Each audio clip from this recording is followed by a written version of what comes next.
I'm currently living in a hotel with 5 children. It's very stressful.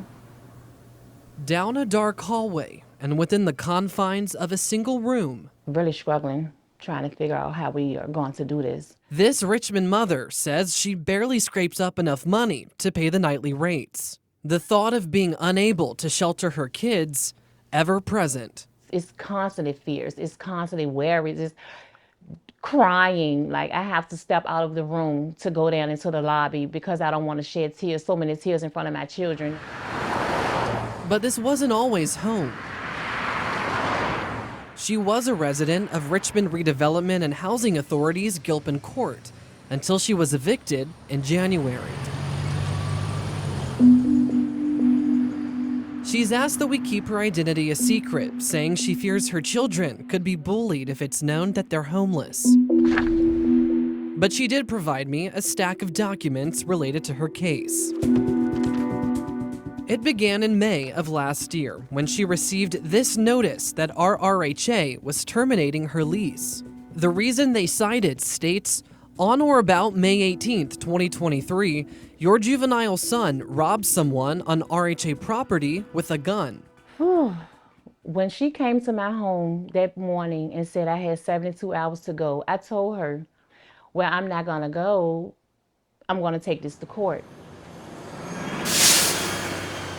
Court records show her son was arrested and charged with robbery and using a firearm to commit a felony. But in July, the Commonwealth Attorney's Office null-prossed the charges, meaning they were essentially dismissed but could be brought back. Wasn't found guilty at all. No evidence at all. But I still was considered in lease violation.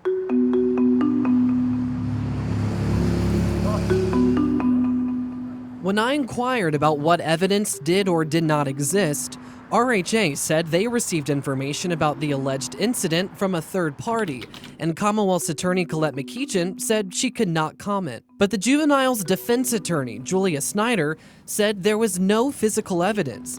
She said the case relied upon an accusation from one young witness who did not show up in court, leading prosecutors to let the charges go. Despite that outcome, RHA moved forward with the eviction process. Their lease states that a criminal conviction is not required to enforce a violation. You are innocent until proven guilty. Tracy Harney-Scott, the housing chair for the Richmond NAACP, worked on this family's case and raises questions about RHA's policy. I am really afraid for anybody, not just RRHA, that has the authority to override what the law actually says. The mother was able to buy some time with her eviction hearing pushed back from June to November.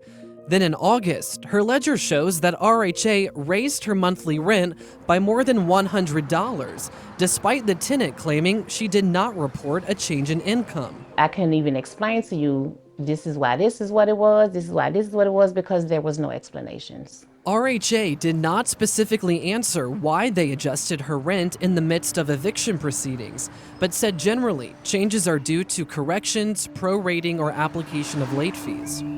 Regardless, the tenant admits that she fell behind on her payments, and in September, she received another notice of lease termination. I just didn't have it at the time because I only have one income. She applied for financial assistance from RHA's nonprofit partner Home, which indicated that they could help, but then later denied her due to, quote, a lease violation.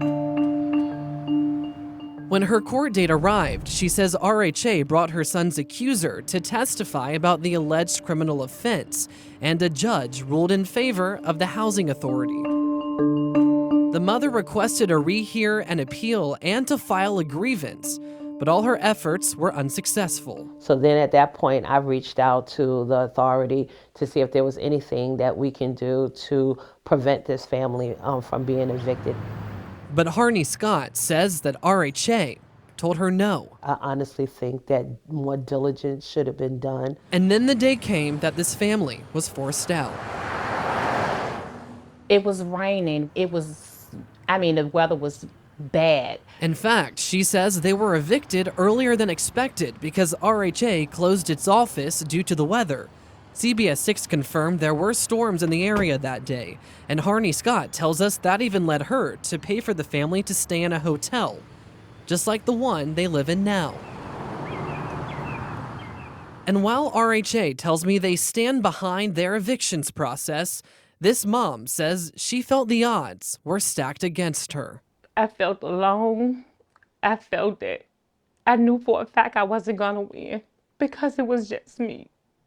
It was hard. It was very hard. But I was gonna fight until I couldn't fight anymore. And that's what I did.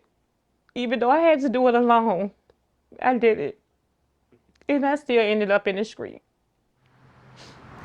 RHA declined an interview and said they could not speak about individual residents, but they say they have several rights as a landlord to enforce a lease, including when a tenant fails to pay rent and when a tenant has complaints of willful or criminal acts that endanger the safety of a community. Now, at the time of this resident's eviction, her ledger shows that she owed almost $1,900. RHA has previously said that they're only evicting those with the most egregious balances. They tell me that this balance did fall into that category.